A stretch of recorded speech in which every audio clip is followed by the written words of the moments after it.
Every year, in spring and autumn, trucks travel back and forth between Kashgar in China and Gilgit in Pakistan.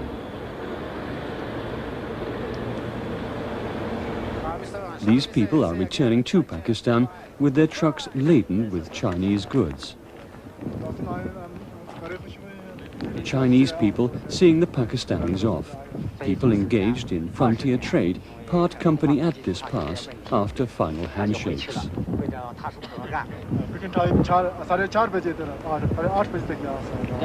Thank you for all your troubles. We will be sure to visit Gilgit in autumn.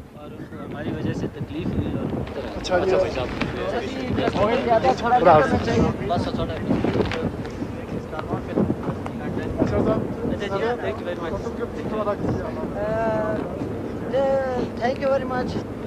Thank you very much.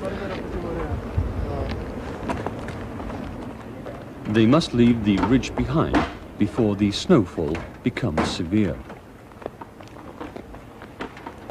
They must travel over the mountain road for more than 200 kilometers to reach Gilgit.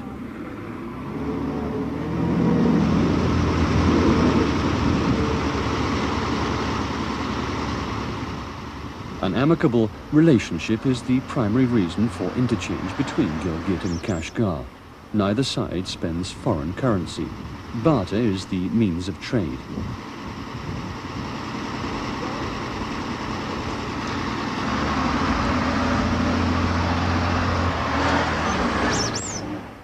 We were told that sundry items of everyday use, such as ceramic ware, tea and thermal bottles, and an abundance of silk fabrics are brought from Kashgar.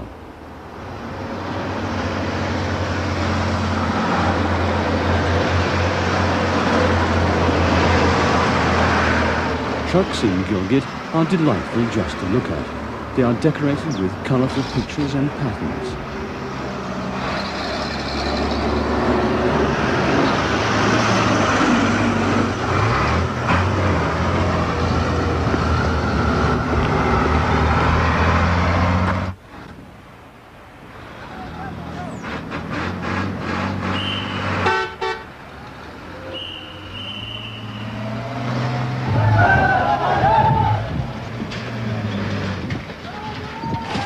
The road in early spring, when the snow begins to melt, is full of danger. Travelers meet avalanches and landslides here and there.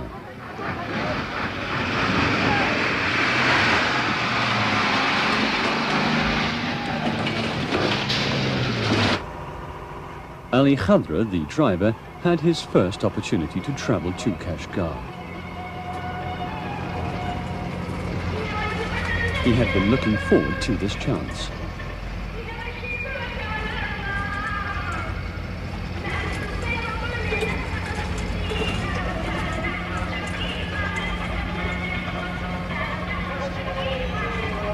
The running condition of the truck has been my greatest worry, as the air is thin around the ridge, he said while looking straight ahead as he was driving over an unfamiliar road.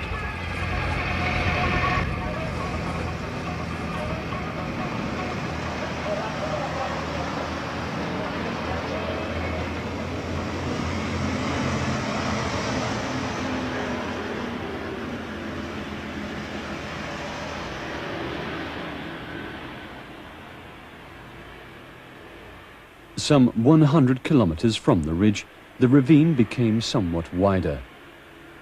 The 10 trucks picked up speed and raced on towards Gilgit.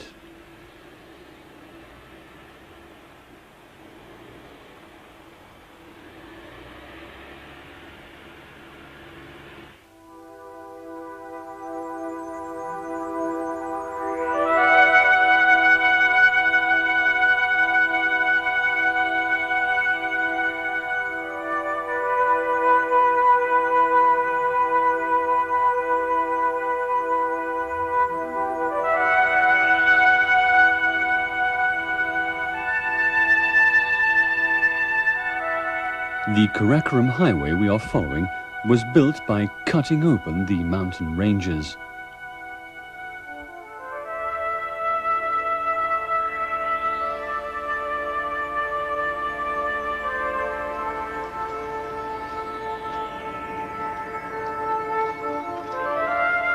The elevation around here is 3,500 meters. We came upon a villager herding a flock of yak near the glacier, though the place was a world sealed by rocks and glaciers. The yaks are the only means of transporting cargo at such high altitudes. The Chinese history book describes the road that runs along this place towards Gandhara as the oldest of the ancient trade routes.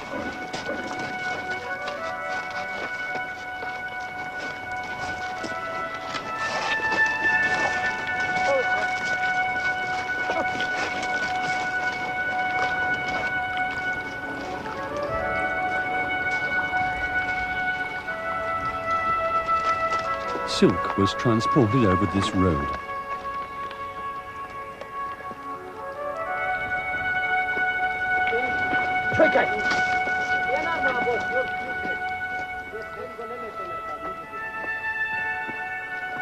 Buddhism from India was brought into China over this road. This is the Silk Road, featuring snow, ice and rocks. We, the coverage team, are headed for Gandhara over the very same road.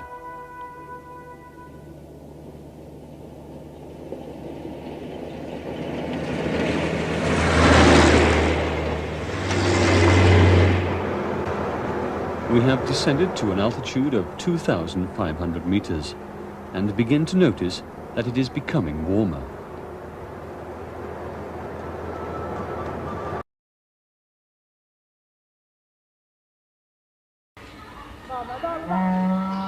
Wheat, potatoes and onions are planted mainly on the little field area available. The apricot season is a time when even old people and children are mobilized to do farm work. Grey, turbid water from melting snow is the water supply that sustains life in Hunza. The conduits, built by the villagers in full force, guide the water from the mountains to the fields, and from the fields into the houses.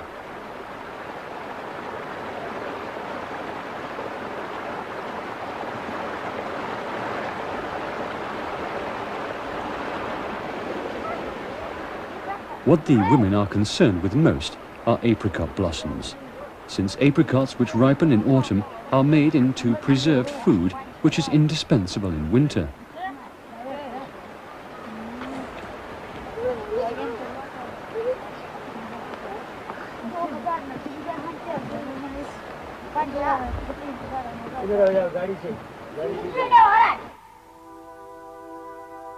A building that served at one time as the castle for the Mir of Hunza remains on the low hill in the village. It is known as the Baltit Castle.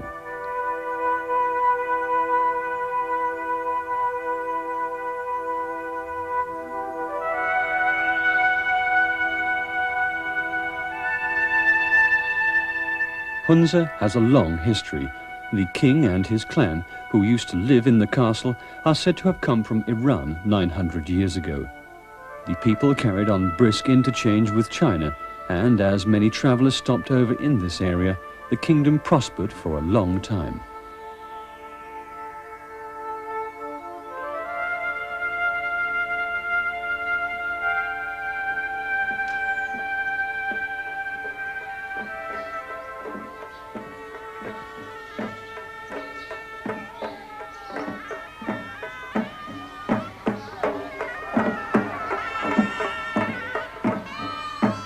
We encountered a wedding procession.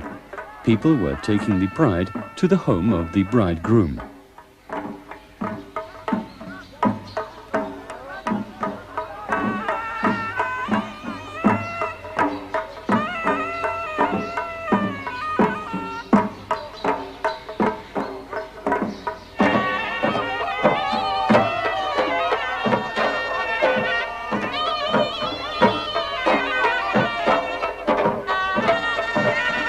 The bride did not show us her face. We were told that it was the custom to keep the veil on till the wedding ceremony is over.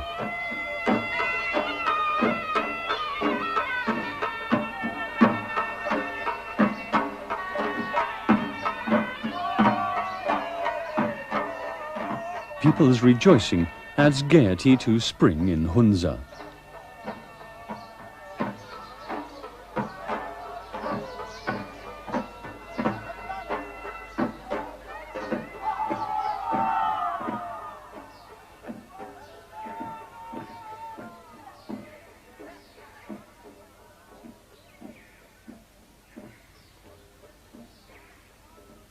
With blossoms and snowy mountains, the people of Hunza have led quiet and peaceful lives for centuries in this village facing the Silk Road.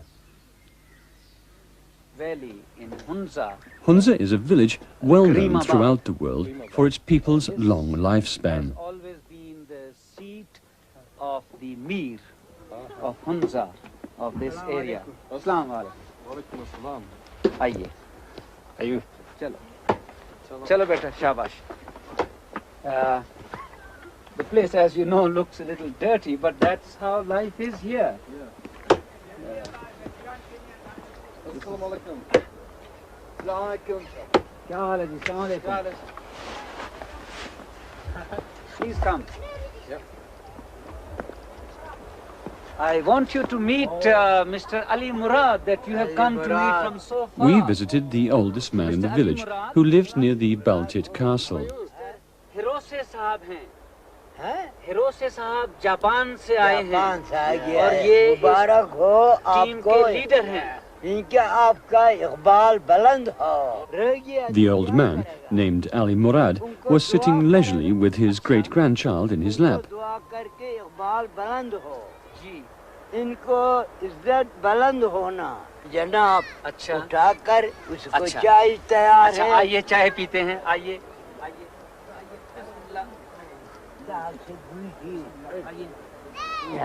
हम चाय P के आपको तशरीफ लाओ। आप आइए।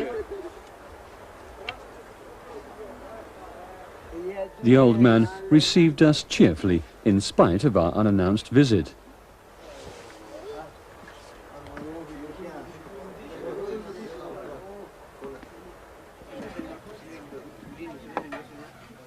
He called another family living nearby and served us tea.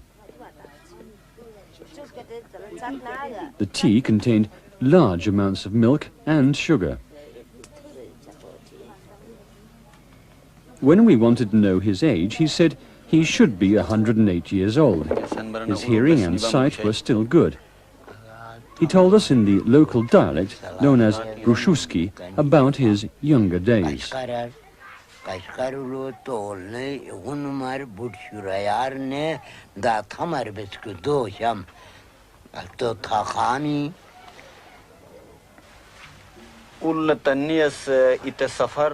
Do you remember going to China?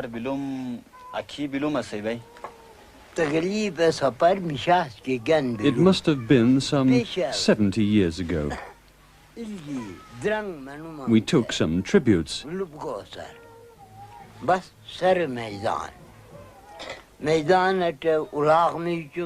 I went together with many friends, but the journey was hard.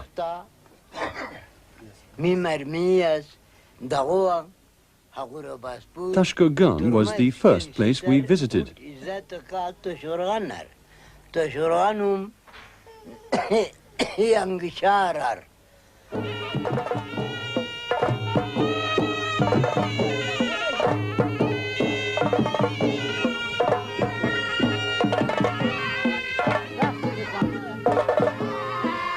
The backyard was readied for dancing before we realized what was going on. The old man said he would perform dances for the coverage team from a far-off land.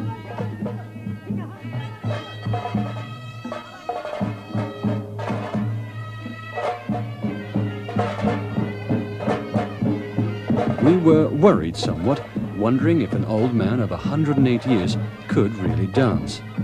But without concerning himself with such thoughts, the old man began to move about in time with the flute and the drums.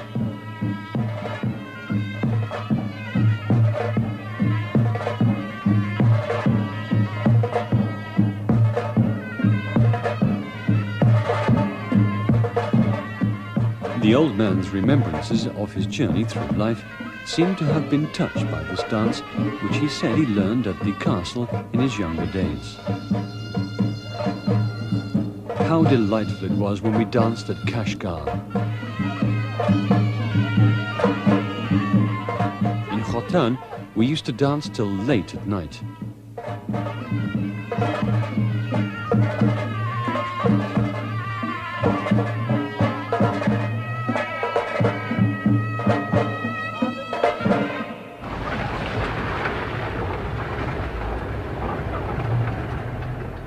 We, the Silk Road coverage team, left Hunza behind and continued with the downhill travel along the Karakoram Highway.